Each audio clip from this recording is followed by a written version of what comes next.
are on the baler, we're baling. So we mowed it the other day with the crane mower. I rode it up earlier on with the Massey Ferguson 65 on the rake. I wanted to use the 135 on the rake, but unfortunately it's not playing ball at the moment, that tractor. It's got something up with the mechanical fuel injection pump, I think, and there's a loose nut in it or bolt in it. So anyway, mechanic's coming on next week, next Monday, so we're hopefully going to get that tractor up and running, which is unusual because it has been restored, the 135, but we'll get there. The trouble is that tractor's been sitting in the shed for so long. It doesn't do these tractors any good to sit in the sheds, you know, they want to be out working all the time, and I had an idea to put the 135 on the rake this year, but I can't put it on the rake if it's not working, so sod's law really. But the 65 has really showed up the 135 this year. As you can see, good, plenty of bales, up to 117s and nearly full on the baler. Good yield of bales off here actually. I'd say there's probably maybe 8 bales to the acre in some places. Good yield. A couple of bales in the back there, so I can't turn around, I have to go at the other end. But yeah, baler's going well. I was a bit, you know, concerned about the baler because it's been in storage for so long over winter. But yeah, did the first bale at about lunchtime when the sun came out, and it's been fine.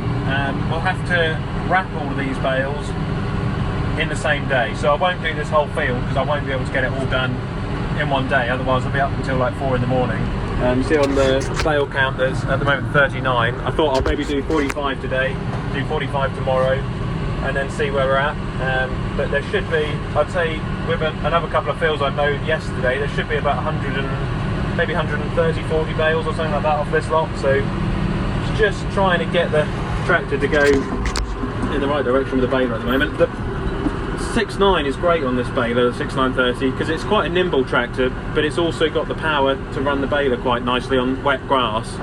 I did think about the 6R, but the 6R will come in later on with the front loader and move these bales out of here with the trailer, and then I'll take this back and put it on the wrapper. But hence why I've said, you know, I do need at some point a good wrapping tractor. We did bid on one in an auction earlier on in the year, 2850, and we lost it. We couldn't quite get it, it was too expensive, but we will at some point get a wrapping tractor to go with this one, so that you can leave one tractor on the wrapper, which would be nice. So on here you've got the auto function, so it's just netting the bale, it's full up now, just gone over on the chamber, and then it will tell you when to eject the bale, and you just eject the bale on the hydraulics. So that'll be the blue one for the rear, and then up it goes. I did have to be quite careful earlier because at the bottom of the field there's a bit of a slope there, which is quite unusual for Norfolk. And I had to reverse up the hill to drop the bales off, otherwise they would have basically gone down and hit that house over there. But like I say, going pretty well. Bit of a shame about the 135. I'm sure I'll have it on the rake at some point this year. You know, it'll do that tractor a bit of good to do some work, to be honest. But like I say, 65, I love the 65, it's great. Ideal on the hay rake, and didn't pay a lot for that tractor actually. Only paid a couple of thousand for that in an auction a while ago off eBay. Funny, some of the tractors you can pick up cheap every now and then, but that was a long time ago now, and of course you know, people have clocked how much second-hand tractors are worth, and they seem to have gone through the roof. So another tractor I do like is a 6120M. It does look quite a nice machine. They do look good. Of course, another baler we looked at as well was the McHale baler. For me, with silage, it's only between two, and that's Lely-Welger, McHale. Actually, there is the Crone, which is very good as well. So there's 3 balers really, 2 or 3 good balers for silage. I know there's John Deere as well. Some people say new John Deere balers have improved a lot, but I think for silage you want a baler which really grips well with belts. This is a belt baler, but it's also got rollers in it as well, which is, you know, it's quite good for straw, and it's also good for silage, this one, so you can get away with a lot of things. I might do 45 today on this actually. But yeah, like I say, done the baler a lot of good actually to come out of the shed and get going really, because it will warm it up for the rest of the silage we've got to do later on this year, and for the straw, which will be at harvest time. So there'll be a fair few bales of straw to go through this year as well. Grease it up, fill it full of oil in the oil chamber for the chains. That should be alright. So there's a massive bloody windrow here that I think I put 2 or 3 into one here. Yeah, you got to go steady there, because she'll block up otherwise, and I have had that in the past. You have to get a ratchet strap out and try and unblock it, but I think the key is just with these bigger rows just to go steady and she'll be all right. It's just time. Just got to go steady and go slow. I mean, I had to go slow when I was mowing this lot as well. It was a hell of a crop, to be honest. See, we're back up to 114. I'll come up to about 120 in a minute. Yeah, I mean, I can't get more than sort of 10 metres at the moment without doing a bale, so no, that's a good thing.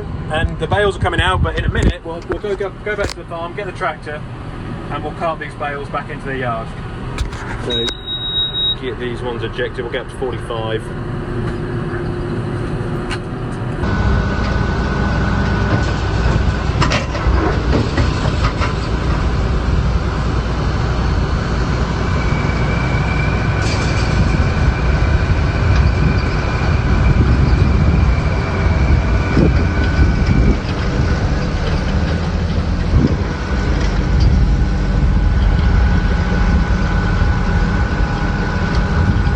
Come back to the field with the 6R and the front loader and the trailer. We've got the trailer behind there, and we're going to put the bales on the trailer, bring them back to the yard and wrap them before tonight. A couple of grey clouds up there. I was hoping it wouldn't rain on this lot, but I've got the bales I wanted to do today done anyway, but it's now just a case of getting them wrapped and back to the yard. So yeah, God, I was going to modify this bale spike so I could pick up 2 bales this year, but honestly these bales are so heavy because they're wet silage that really you can only manage one at a time. Even with a big tractor like this one, you don't really want to be picking up 2 of these heavy old things.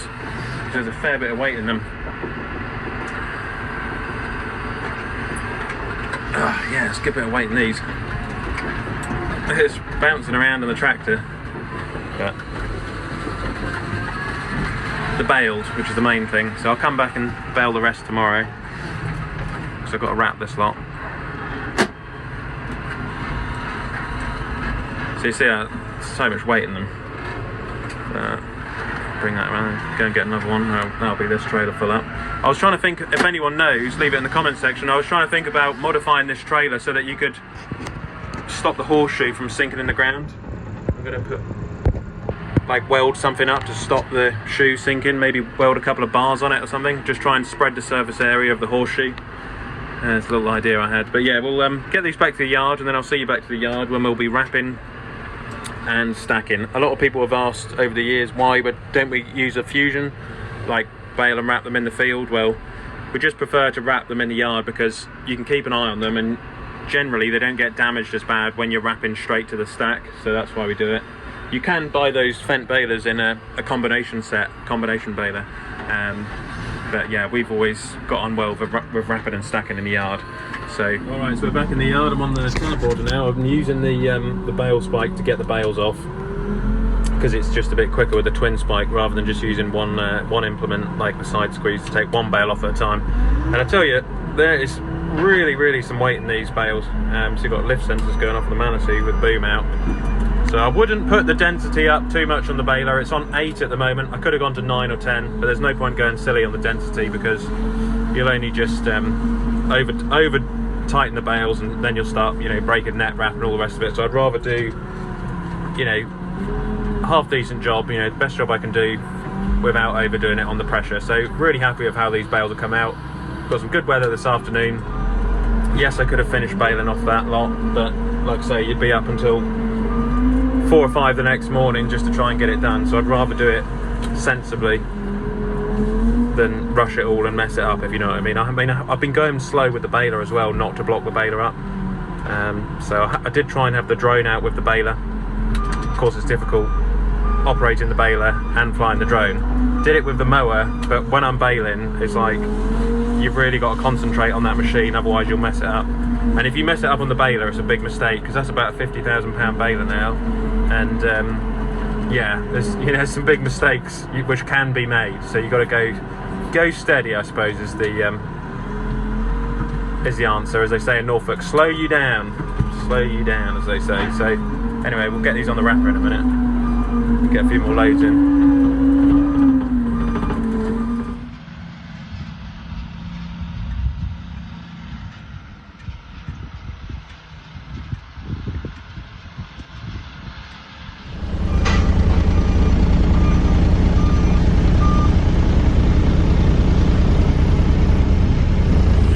Back wrapping this evening. Got the green wrap on there, which was left on from the last time I used the wrapping. It'll be soon changed for black. Yeah, we've got some good bales coming out. Got that bit of plastic on there, got to cut off there in a minute, but these sort of things are wrapping up. 6 layers, 24 rotations. Teleport's doing a good job. Going over there in that middle section, and we'll gradually start filling that up. So, good job.